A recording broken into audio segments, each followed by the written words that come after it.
ओम शांति। आज सुनते हैं प्यारे बाबा की 2 फरवरी की मुरली से दिल में छपने वाली गहराई की बातें। आज की मुरली सारी आत्मा आत्मा आत्मा आत्मा कैसे शरीर के द्वारा कार्य करती है विचार करना हो। छोटी सी आत्मा कितना बड़ा 84 जन्मों का इसमें रोल भरा हुआ है। इसको कहते हैं कुदरत। आत्मा ही देखती है, आत्मा ही सुनती है, आत्मा सब काम करती है। तो बच्चे ये कितना विचार करने की बात है।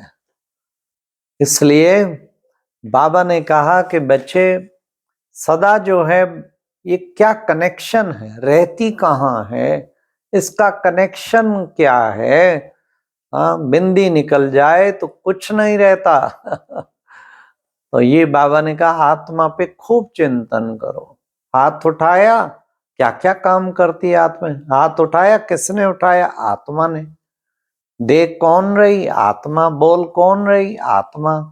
तो बाबा कहते हैं इस आत्मा आत्मा की प्रैक्टिस करो। एक दिन कोशिश करो, आज के दिन कम से कम दिन में 400-500 बार जरूर प्रैक्टिस। हर कर्म करते हुए अब मैं आत्मा पेन उठा रही हूँ, अब मैं आत्मा ये कर रही हूँ। हर कर्म पे ऐसे करते चलो तो आत्मिक अवस्था कितनी अच्छी बन जाएगी। फिर बाबा ने आज कहा कि बच्चे बाप भी बिंदी है तो आत्मा भी बिंदी है। बाबा बिंदी, आत्मा भी बिंदी। हाँ, तो बाबा ने कहा कि बच्चे देखो कल्प कल्प संगम युगे इस भाग्यशाली रथ में मैं आता हूं। बाबा को घड़ी घड़ी पॉइंट्स और रिपीट करनी पड़ती है। बाबा ज्ञान का सागर भी है। फिर बाबा ने आज ड्रामा पे भी बहुत समझाया। 5000 वर्ष पहले हूबहू जो हुआ था वही हो रहा है। 5000 वर्ष पहले शिव जयंती मनाई थी, अब मना रहे, फिर मनाते रहेंगे।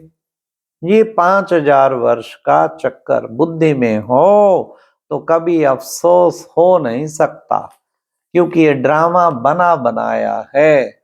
इसको समझने धारण करने वाले तो बहुत खुशी में रहेंगे। तो बाबा ने कहा कैसे? ये देखो उस ड्रामा में तो 3-4 रोल होंगे, ये तो लगातार 84 जन्मों का रोल भरा हुआ है। तो बाबा ने कहा हर चीज, मक्खी गई समझो पहले भी गई थी। तो बाबा ने विशेष कहा कि हिस्ट्री ज्योग्राफी रिपीट होती है, तुम समझते हो, कोई भी बात नई नहीं है। फिर आज बाबा ने कहा अखबारों में डालो, उन्हें समझाओ, तो वो डालेंगे। मैगजीन में भी घड़ी घड़ी डाल सकते हैं। वेश्याओं का भी उद्धार कर सकते हैं, लंगड़े गूंगे, बाबा ने कहा बेरे, इन सब का, अंधों का भी, अंधों को सुनाई तो देता है ना। तुम बच्चे सबकी सेवा कर अभी तो हमारे एक भाई है सूर्यमणि मधुबन में, सारे अंध विद्यालय और भी गूंगे भी बहरे भी उन सब की इतनी सेवा 15 साल में की है। वंडरफुल।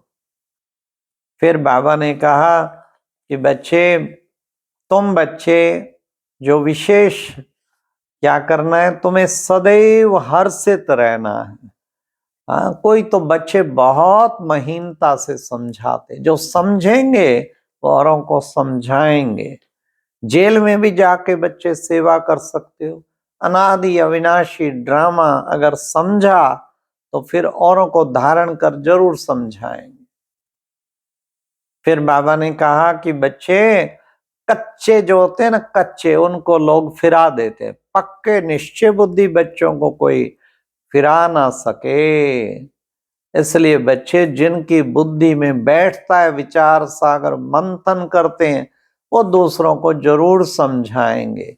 ये बच्चे कितनी वैल्यूएबल तुम्हारी पढ़ाई है। अच्छा, ये बहुत आश्चर्यवत विचार सागर मंथन की बातें हैं। तुमको कुछ भी अफसोस नहीं करना, सदैव हर्षित रहना है। फिर बाबा ने कहा आत्मा कैसे प्योर से इम्प्योर से प्योर बनती, ये तुम बच्चे अब समझते हो। पहले पूज्य थे, फिर पुजारी बने। बहुत पॉइंट्स कंठ होना तो फिर तुम समझाते रहेंगे।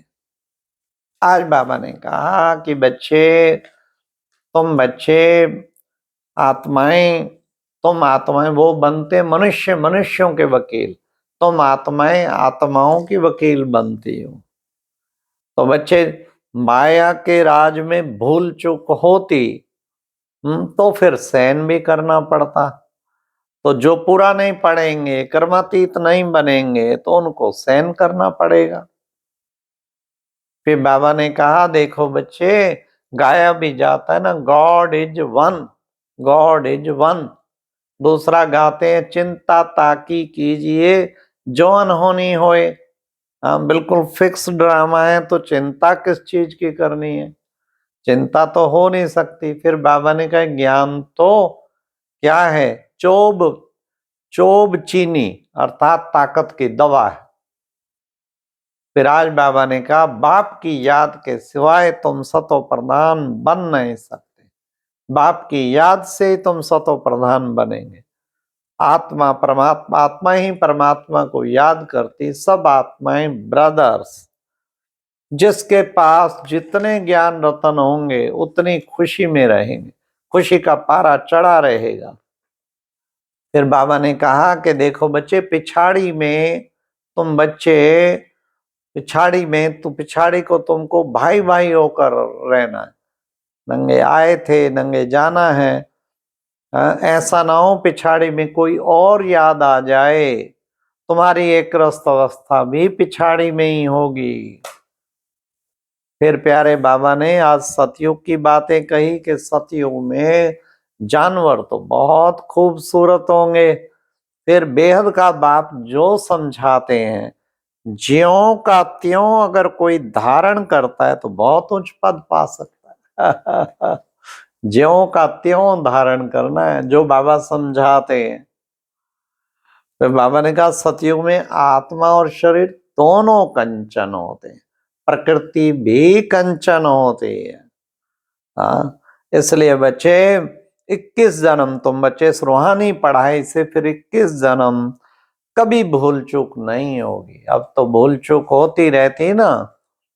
बाबा तो चलो क्षमा का सागर है, लेकिन फिर भूल करेंगे, फिर भूल करेंगे, फिर बाबा भी क्या करेगा? इसलिए बाबा ने कहा कि बच्चे अब तुम बच्चे बस एक खुशी में रहो।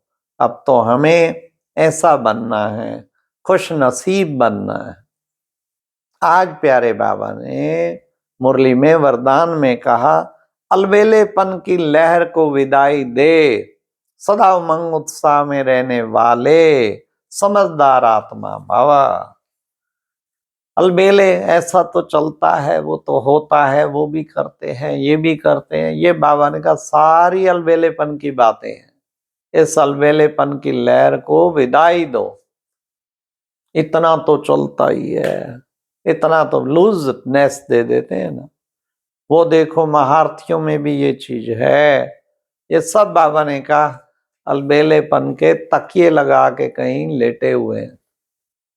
तो ये अलबेलेपन की लहर को विदाई देनी है। और फिर क्या करना? सदा उमंग उत्साह में रहने वाली समझदार आत्मा भाव। उमंग उत्साह से भरपूर रहो, खुद भी रहो, औरों को भी दिलाते रहो, तो उससे सदा भरपूर बन जाएंगे। तुम्हारा उमंग उत्साह कभी कोई कम न कर सके। आज प्यारे बाबा ने स्लोगन में भी कहा वारिस क्वालिटी तैयार करो, तब प्रत्यक्षता का नगाड़ा बजेगा। आप सोचे कोई मैं प्रदर्शनियां खूब लगाऊं, प्रत्यक्षता का नगाड़ा? ना ना ना ना, इससे नगाड़ा नहीं बजने वाला। वैसे तो अच्छा है, चलो कुछ तो करें, सेमिनार करें, कॉन्फ्रेंस करें, प्रोग्राम करें, अच्छी बात है। कितनों का भाग्य बनता, कितने निकट आते, वो भी सेवा बहुत अच्छी सेवा है। लेकिन फिर भी सबके मन में हम इतनी सेवा करते हैं, फिर भी प्रत्यक्षता का नगाड़ा कब बजेगा? वैसे तो टाइम अब आ गया, प्रत्यक्षता होती जा रही है। कितने लोग पीछे पहले तो नाम भी नहीं सुनना चाहते थे, अब ब्रह्मा कुमारी के निमंत्रण पे दौड़े दौड़े आते हैं। तो प्रत्यक्षता का नगाड़ा बजने के लिए बाबा कहते बस तुम वारिस क्वालिटी तैयार करो। अच्छा, ओम शांति। ये थी आज की मुरली से दिल में छपने वाली गहराई की बातें। ओम शांति।